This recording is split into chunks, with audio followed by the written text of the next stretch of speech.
Hagler saw Hearns in his future as far back as 1982. They were scheduled to meet, but a Hearns hand injury intervened. I'm not going in there for injury. And when I go in there, I want to be in tip-top condition and great health. Finally, the fight was canceled. Hagler was livid. And he was going to make $2 million. He turned down $2 million. The first beginning, Ray, he started complaining about his little baby Pinky. You know how many people will give $1 million for that little baby Pinky? They cut that thing off. And come April 15, in 3 rounds, I would be the greatest. And Tommy said, I'm going to be laying down there and his hands are going to be raised. I feel almost the same way, but when the smoke cleared, because I'm coming out smoking, as you know, but when the smoke clears, it'll be my hands that'll be raised. We feel that the jab is going to be the key factor in the fight, the left hand, because we feel that if we can, once we can get Marvin to watch the left jab, get his mind on the left hand, then there will be no problem with getting other shots off. Hearns' best defense is his offense, because that's the only way that he knows how to fight. In my way, I have to make my defense my best offense. So, and though that I have both ways, because once I get him in trouble, I can change it around. Thomas don't have that ability.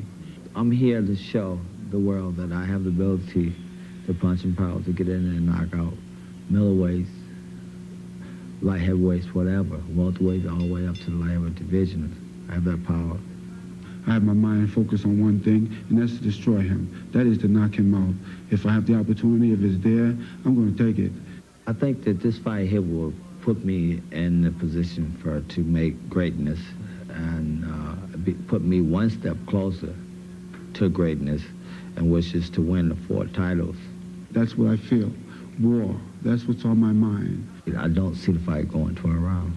I've been feeding the faith, and I've been starving the doubt. So there's no doubt in my mind that I can't win this fight, or that I won't knock Thomas Hearns out. Another right hand. Hearns turns his back, takes another right. Hearns in deep trouble again. Hearns is down. Hearns is down in the 3rd round and on his back. And he's not going to beat the count. I don't believe. Tommy Hearns tries to get up, and they've got to stop this fight. Does he get up? He just does no. He can't continue. It's Hagler, full of blood. Blood, no doubt, impeding his vision. Stopping under the 3rd round after Hearns almost ended it on a 1st-round knockout. It didn't go very far, but it was a beauty. Marvin, you took the action to Tommy right away. You went right for his body. He looked like he stunned you momentarily with the right in the 1st. Did that right hurt you? It didn't bother me. It just made me madder. Okay. I told you I was going to eat him up like Pac-Man. I figured once I get through the right hand, then it was all mine, you know, because I think the first big on what you tried, try to put me away out there, and I think that's when I got the cut there, but I wanted to show the world I am the greatest now. Well, you are the greatest middleweight. There's no doubt about that. Did I say 3?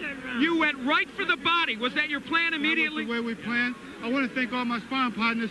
Especially I want to thank God for giving me the strength and the courage and the confidence to go in here and to know that I was the one. I was the champion, but I had to fight like a challenger.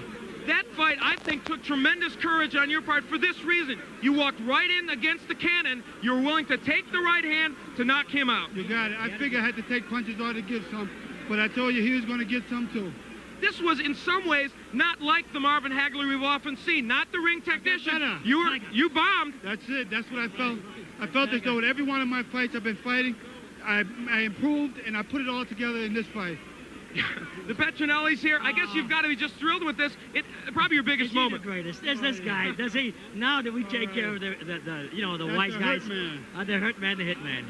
We love him. I want to say to all the people out there who spent their money, I hope that you got your money's worth, because Tommy's a hell of a fighter, and I think I put all my all out here. But the better man won tonight. You have talked about going after Monzone's record. Is it still on your mind? And I guess this just fuels you. Getting that record might put you in that class of the greatest middleweight. Definitely. I'm still after Monzone's record, but I don't think that I'll have a big media hype as I did with this one. So I'm going to continue. Okay. This is one of my toughest fights. Marvin, congratulations. Ladies and gentlemen, referee Richard Steele stops the bout at 2 minutes. 1 second of the 3rd round. The winner by a TKO and still undisputed middleweight champion of the world, Marvelous Marvin Hagler.